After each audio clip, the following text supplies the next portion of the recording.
So eto na nga mga sangkay, mukhang mayayari dito ngayon si Speaker Romualdez. Kasi nagkaroon po ng press conference si PBBM kung saan isiniwalat nga po niya doon mga sangkay yung mga matitinding gagawin niya ngayon sa Independent Commission o ano po ang kanilang magiging role dito mga sangkay. At natanong patungkol kay Speaker Romualdez. At yan po ang ating mag-uusapan ngayon. Anyway, sa mga hindi pa po dyan nakakapag-subscribe, makikita nyo po yung subscribe button sa baba ng video na to. I-click nyo lamang po yung subscribe, i-click ang bell, at i-click nyo po yung all. Sa mga nanonood po sa Facebook, i-follow nyo po yung ating Facebook page. Alright, ito na mga sangkay. Ito yung balita ngayon. Yan po, breaking news. Nako. Ayon kasi dito mga sangkay, tinanong si PBBM, anong magiging action mo dito kay Speaker Romualdez na pinsan mo na nadadawit ngayon dito sa flood control? Alam niyo ang sagot dito mga sangkay? They will not be spared. Ayon po dito. President Marcos Jr. said, no one will be spared in the flood control project investigations, including his cousin Speaker Martin Romualdez and other allies. Ito na yung sinasabi ko mga sangkay. Ito yung bagay na hindi po nagawa ni dating Pangulong Rodrigo Duterte. Yung talagang may mga masampulan na kahit kakampi. Dito nyo makikita mga sangkay na si PBBM, kahit po kakampi, babanatan niya talaga, ipapakulong niya kung kinakailangan kasi mga sangkay, nanggigigil po talaga si BBM. Alam niyo sa press ko na yon, napanood ko ng live mga sangkay, kitang-kita ko yung gigil niya habang nagsasalita about dyan. So, may paglalagyan po talaga ngayon mga sangkay, itong kahit po mga kaalyado. Kasi iniisip ng iba mga sangkay, di ba? Wala. Ano yan? Wala sa ayos yan. Kasi ligtas na si Romualdez. Ligtas na si ganito kasi kaalyado. Diyan po sila nagkakamali. Alam nyo kung sino ang gumawa niyan? Si dating Pangulong Rodrigo Duterte. Before kasi guys, si Tatay Digong, di ba naalala nyo si Duki? Marami ang nananawagan, marami ang nangangalampag. Alam nyo ang sagot lagi ni PRRD? Maganda yung ginagawa ni Secretary Duki. Maganda yung kanyang performance. Pero mga sangkay, yung mga tao, nagsasalita na hindi maayos nga, mayroong ng mga anomalya, di ba? Pero, sabi pa nga, dahil tropa, ligtas ka. Dahil tropa, safe ka. Pero si PBBM hindi mga sangkay. Ito nga po ang balita. Ayon po sa breaking news na makikita po ninyo ngayon, they will not be spared. President Marcos Jr. said, no one will be spared in the flood control project investigations. Kasama daw po ang kanyang pinsan na si Speaker Martin Romualdez. Dito nga mga sangkay, natatawa pa nga po si PBBM sa sagot niya mga sangkay. Kasi nga po, ang kulit po talaga. Ilang beses na po sinagot ito ni PBBM, di ba? Na wala nga po siyang sasantuhin dito. Kahit po yung mga opisyal na kaalyado niya. Actually guys, yung mga Diskaya, ang partido po nila mga sangkay ay PFP, which is yan po yung party ni PBBM. Pero mga sangkay, bakit sila nasa kote ngayon? Kasi nga po, walang pakialam si BBM kung kaalyado ka o hindi. As long as, nung may ginawa kang, kung mayroon ka talagang ginawang kasalanan, kung mayroon ka po talagang ginawang mali, mananagot ka sa taong bayan. Ito po yung kaibahan mga sangkay ng Pangulo natin.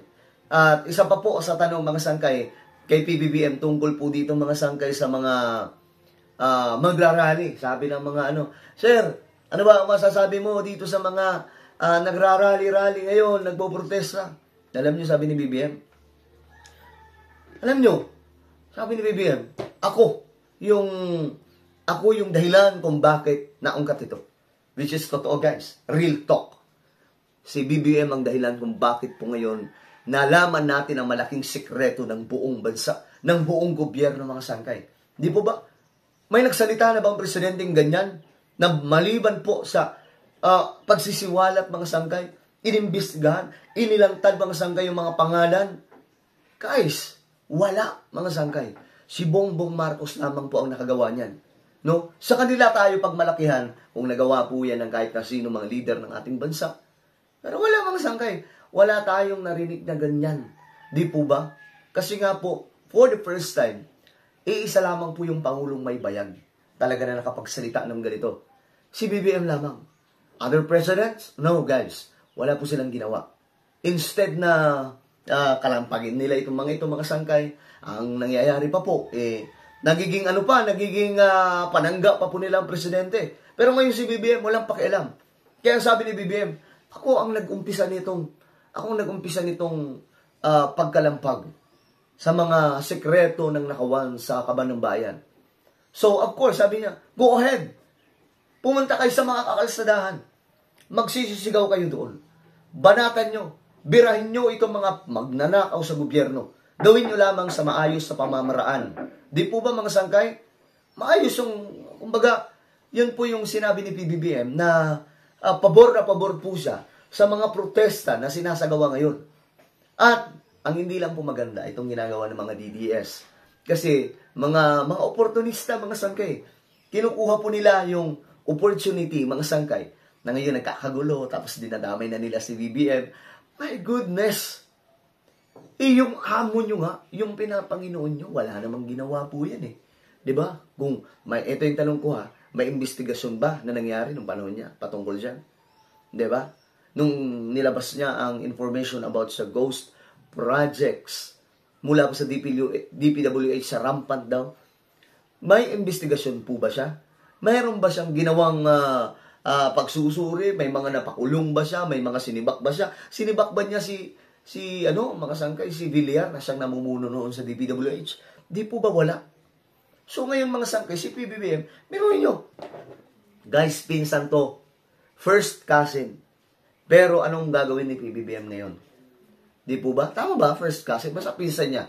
Mga sangkay. No? Pero anong gagawin ni PBBM ngayon? Wala siyang pakialam. Mag-imbestiga kayo.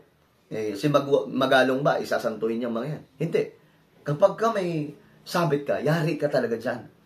Alam nyo, si Magalong mga sangkay, alam ko may mga ibang mga kaibigan po tayo na against kay Magalong. Pero, magtiwala kayo kay BBM. At kung titingnan naman po natin ang track record ni Magalong, ayos naman. Diba? Yan po yung taong hindi nagpadala sa posisyon, diba? Yung nangyari mga sangkay sa SAF. Diba? Nung panahon ni Noynoy.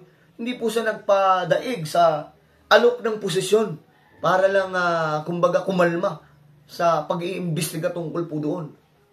Ito ngayon mga sangkay, tingin ko, magiging marami po tayo malalaman dito mga sangkay.